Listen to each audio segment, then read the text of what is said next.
Hi there, my name is Dr. Kelly Clarke, and today I'd like to talk about learning disabilities. The term most used is specific learning disabilities, and the reason why that is because it's a protected legal term for individuals who actually have been diagnosed with a learning disability and struggled with school all through their lives, but maybe didn't even have it, didn't have an awareness of it, at least at the level that it was a learning disability until adulthood. Oftentimes, specific learning disabilities are diagnosed in school-age years when kids are young. Teachers are experts at observing the behaviors of kids, and so are parents as well. And so oftentimes the child will come to see somebody like a school psychologist, and a determination of whether there is or is not a specific learning disability is made. So what is a specific learning disability? A specific learning disability is an inability to be able to function in reading, writing, and math at an age-appropriate level. So with students that are struggling in this regard, we'll see that they are typically having difficulties that are not consistent with kids their age. So I wanted to talk a little bit about some of the indications that there might be a learning disability. So like I said in the beginning, substantially lower than kids their age. So you might have a 6 or 7-year-old child who is having, they're in grade 2, but they're actually functioning at beginning kindergarten. Now, typically, specific learning disabilities are not diagnosed until about grade 3, late grade 2. And the reason why that is because it could be lots of factors, including not getting the kids to school, maybe sickness, you get COVID, something like that, like a grand worldwide event obviously contributed to kids having delays in learning. And so in those examples and circumstances, sometimes there might be just because the student was missing, wasn't exposed to the curriculum, and they have delays, and or that there's medical issues or something else attributing to their learning challenges, like an intellectual disability, which I'll talk about at the end. So a specific learning disability has to have been observed for at least 6 months, and you should notice that that there has been difficulties in at least one area of reading, writing, and mathematics. And I could go into more detail, but it could be things even like really slow reading speed, difficulties with reading comprehension. Often, I think, as individuals growing up, in the last 50 years, we think of dyscalculia or dyslexia or these kind of things as indications of a learning disability. Dyslexia probably is quite common for a lot of people to know. And one of the myths of dyslexia is it's not just about mixing up letters. In fact, it's very developmentally consistent, including my boys, as I observed them, to mix up B's and D's, these kind of things. So it's very developmentally appropriate. No need to get very nervous and fearful if your son or your daughter is struggling with noticing symbols in letters and mixing up the 9s and getting them backwards, and 7 is written the wrong way, or C is backwards, or B's and D's. And so often, teachers will teach that bed principle. So B looks like this, do a bed for your kids to help them remember, and B looks like this, and D looks like that, bed. And so that helps sometimes. So often it has to do with, short-term memory and repetitive learning for a lot of kids until developmentally they pick the skills up. What's clear with specific learning disabilities is despite targeted interventions, despite exposure to curriculum, despite having the help and attending school and not having, other medical concerns or an intellectual disability, they're still not growing at an age-appropriate level. So that's another criteria that should be there. We should typically observe that these problems have started to develop in school-age years. So, generally, if somebody says, yeah, when I was 40 years old, I developed a reading comprehension difficulty.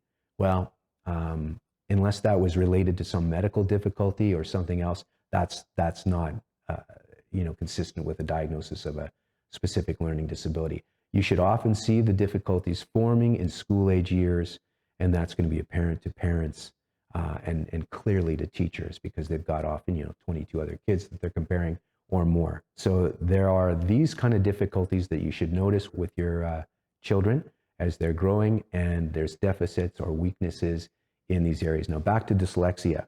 The term in the medical term that is used in the DSM-5 is if there is a specific disability in reading, it's called a specific learning disability with impairment in reading.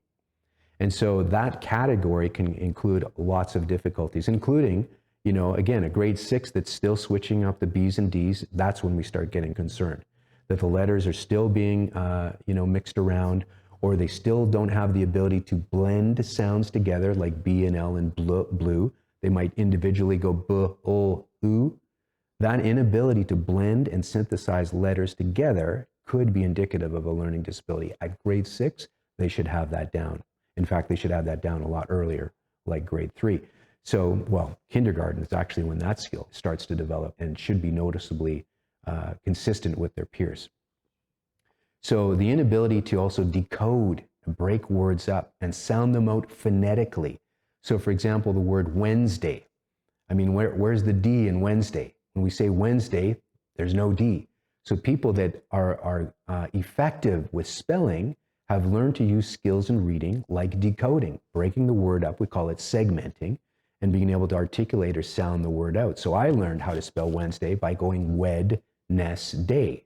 So in that case, I could go, okay, there's a D in there. You don't say it when you're speaking it, but then I could correctly spell it. So invariably, kids who have phonetic difficulties sounding or articulating words, have problems spelling.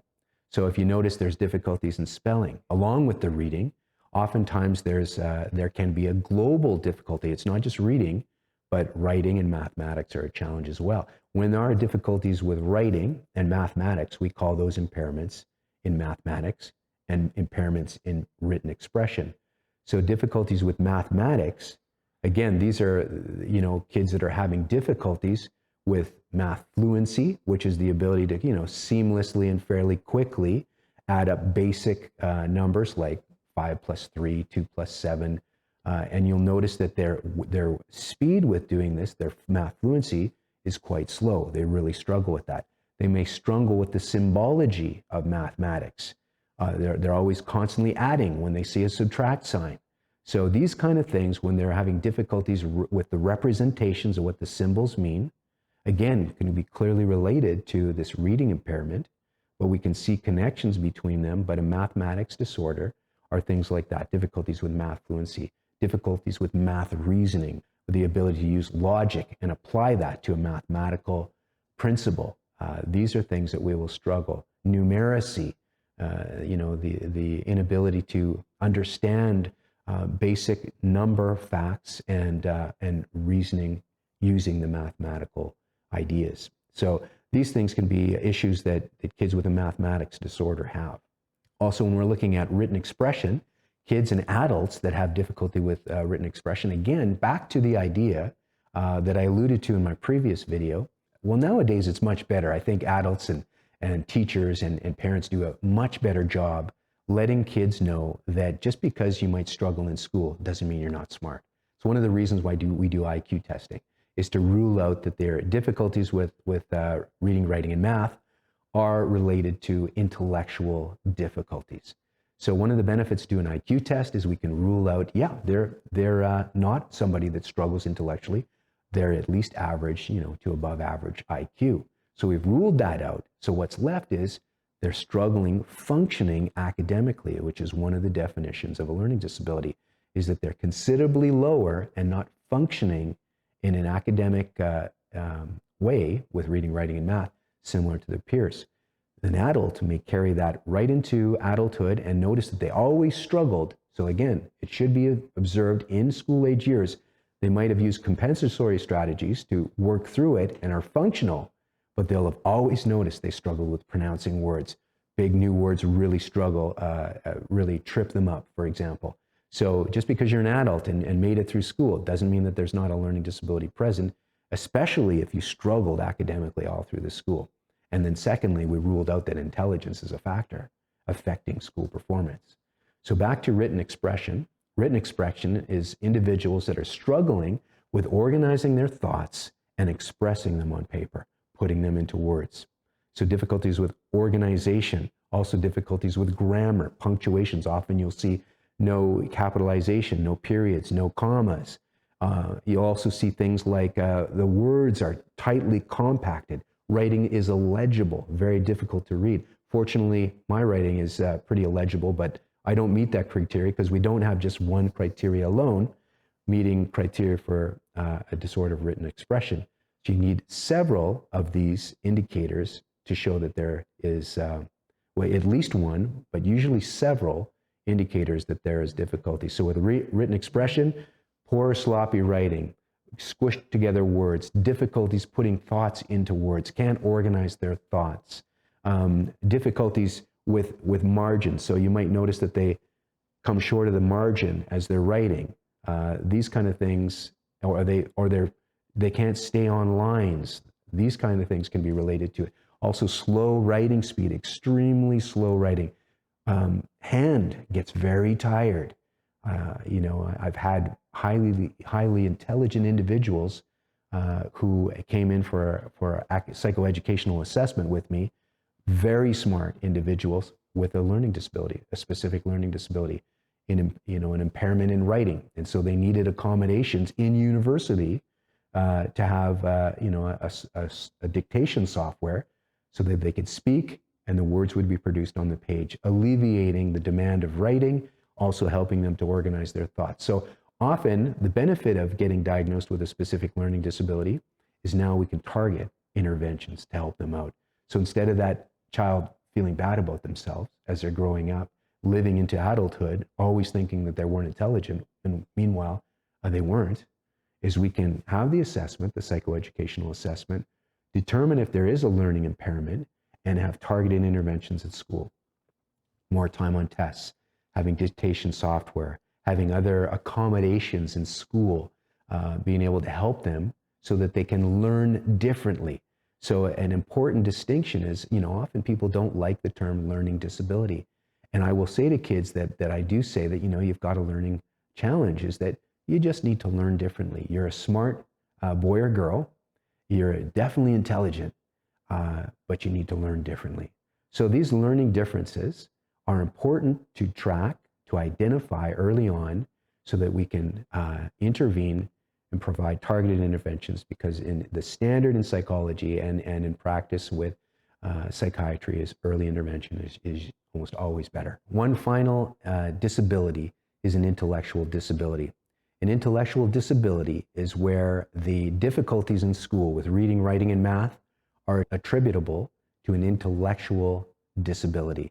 And what I mean by that is that an IQ test, a standardized IQ test performed one-on-one with a student, has shown that they have impairments. They're significantly lower than most kids or adults or adolescents their age on a standardized test of verbal, language-based skills, nonverbal reasoning, short-term memory, and processing speed. So often these four areas are put together to come up with an overall IQ score.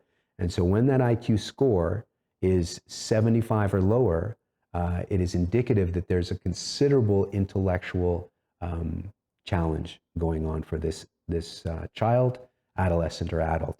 So a standard score of 100, when somebody says, yeah, I've got 100 IQ, they would be exactly at the 50th percentile, meaning that 50 out of 100 people would have done better than them, and they would have done better than 50 out of 100 as well. They're right in the middle if you have 100 IQ. So clearly, if you go up and somebody says, yep, I got an IQ test from a psychologist and I have 110 IQ, well, they're clearly getting to be above average. They're at the 75th percentile. And if somebody says, I have 120 IQ, then they're at the 91st percentile.